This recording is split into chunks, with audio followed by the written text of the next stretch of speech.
All right, welcome to The Explainer. Today we're digging into an 1800-year-old story that has this incredible lesson for leadership, even now. And it's all about what it really takes to recruit the absolute best. It's a story all about patience, respect, and a leader who knew that the greatest show of strength is often quiet humility. So let's just start with a question that I think every leader faces. If you knew for a fact that one person held the key to your success, how far would you actually go to get them on your team? We're about to see exactly how one legendary warlord answered that very question. Okay, so let's set the scene. We're talking about the final, super chaotic years of China's Han Dynasty. And right in the middle of all this conflict, there's this leader, Liu Bei. He's determined, but he's struggling. Big time. And he's desperately trying to carve out a future for his people and his ideals. Now, Liu Bei, he's a good guy, a respected leader, but he's smart enough to know he can't do this alone. He keeps hearing these whispers about a reclusive genius named Zhuge Liang, who has this incredible nickname, the Sleeping Dragon. Liu Bei is absolutely convinced this is the mind he needs to win, but convincing a guy who just wants to be left alone to join your war, yeah, that's going to be the ultimate challenge.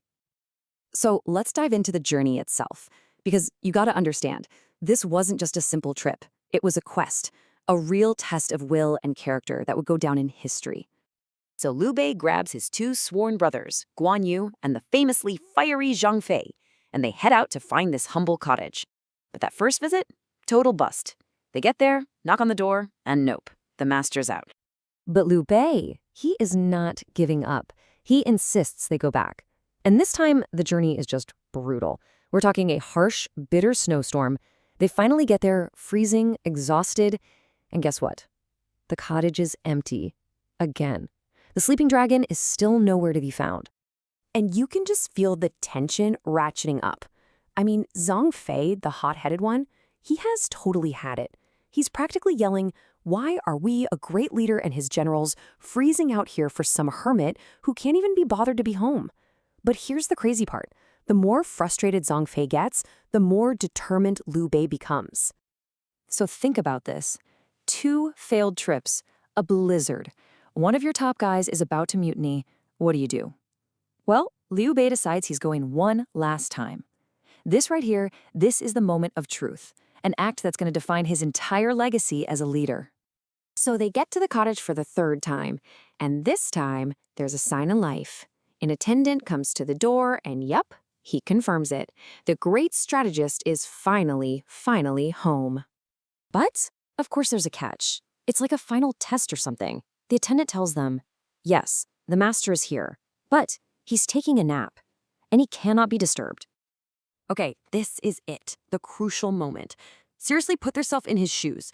You're a powerful warlord. You've made this trip 3 times, fought through a snowstorm, and now you're being told to wait because the guy you need is napping? Do you barge in? Do you just give up and leave? I mean, what do you do? And Liu Bei, he makes this just incredible choice. Instead of pulling rank, he tells his brothers to be quiet.